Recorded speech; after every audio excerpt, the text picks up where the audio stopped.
بھی ملنے آئے تو ان کو دیکھ کر ان کی آنکھوں میں آنسو آ گئے.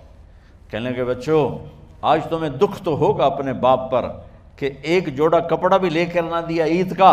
تو ان کے ایک بیٹے نے کہا ابا جان آج ہم بڑے خوش ہیں, ہمارا سر اونچا ہے کہ ہمارے باپ نے مسلمانوں کے مال پہ ڈاکہ نہیں ڈالا, ہمیں قربانی کا بکرا بنایا لیکن مسلمانوں کے مال میں خیانت نہیں کی. یہ ان کا طرز حکومت تھا, اس طرح انہوں نے حکومت کی. گھر میں تشریف لائے تو بیٹیوں سے بات کی تو انہوں نے منہ پہ ایسے دوپٹہ رکھا ہوا, منہ پہ دوپٹہ رکھ کے بات کریں.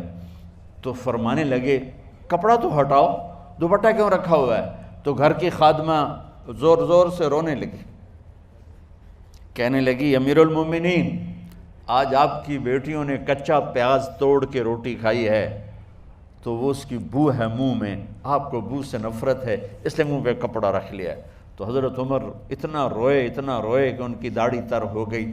کہنے لگے آخر میں جب تھوڑا آسرے میں آئے کہا میری بیٹیوں تمہارا باپ تمہیں بڑے اچھے کھانے کھلا سکتا ہے لیکن میں جہنم کو برداشت نہیں کر سکتا, میں جہنم کی آگ برداشت نہیں کر سکتا. اب مرنے کا وقت آ گیا. جب وہ گورنر تھے تو 60 اونٹوں پہ ان کا سامان چلتا تھا, اور جب وہ امیر المومنین بنے تو عیادت کے لیے لوگ آ رہے تھے. تو سالے عیادت کے لیے آئے, فاطمہ کے بھائی, کپڑے دیکھے امیر المومنین کے تو بہن کو ایک طرف کر کے فرمایا, بڑے نیک سرداروں میں سے تھے یہ مسلمہ بن عبد الملک. کہنے لگے امیر المومنین کے کپڑے تبدیل کروا دو, لوگ پوچھنے آ رہے ہیں تو میلے کپڑے اچھا نہیں لگتا. کہا جی بھائی کرواتی ہوں. اگلے دن جب وہ حال پوچھنے آئے تو پھر وہی کپڑے تھے, تو انہوں نے ان کو الگ جا کر کہا بہن میں نے تمہیں کہا تھا کپڑے بدلوا دیتی, کیوں نہیں بدلوائے؟ تو وہ رونے لگیں. کہنے لگی کہاں سے بدلواؤں, جوڑا ہی ایک ہے, جوڑا ہی ایک, کہاں سے بدلواؤں. اور حکومت کتنی تھی؟ 3 بر اعظم کی, 3 بر اعظم کی حکومت. ہمارا تو پٹواری امان کا نہیں ہے, اور وہ 3 بر اعظم کی سلطنت لے کر ایک جوڑے میں اللہ سے ملنے جا رہا ہے. جب ان کا انتقال ہوا سلیمان بن عبد الملک کی ڈیڈ باڈی جب قبر کے قریب لائے اتارنے کے لیے تو ایسے ایسے ہلنے لگا, اس کا پورا جسم ہلنے لگا. تو اس کے بیٹوں نے کہا کہ ہمارے ابا زندہ ہیں. تو حضرت عمر نے فرمایا بیٹو زندہ نہیں ہیں, عذاب قبر جلدی شروع ہو گیا ہے, عجل اللہ بالعقوبہ, قبر کی پکڑ پہلے شروع ہو گئی ہے, چھپاؤ اپنے باپ کو جلدی.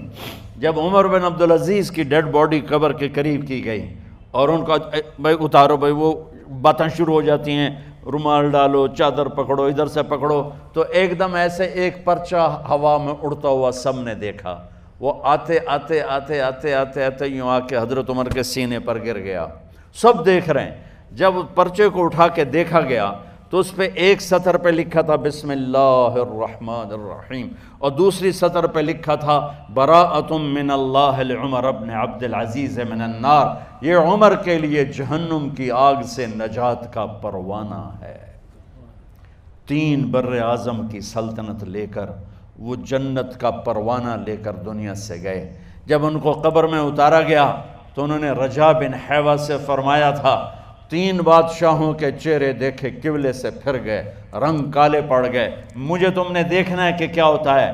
تو رجا فرماتے ہیں جب میں قبر میں اترا اور ان کے کفن کی گرہ کو کھول کے دیکھا تو چہرہ قبلے کی طرف فکس تھا, اور مجھے یوں لگا جیسے 14ویں رات کا چاند قبر میں اتر آیا ہو. میرے عزیزو, طلبہ و طالبات, اللہ کو اپنی منزل بناؤ, اللہ کو اپنی منزل بناؤ, اللہ کو اپنی منزل بناؤ.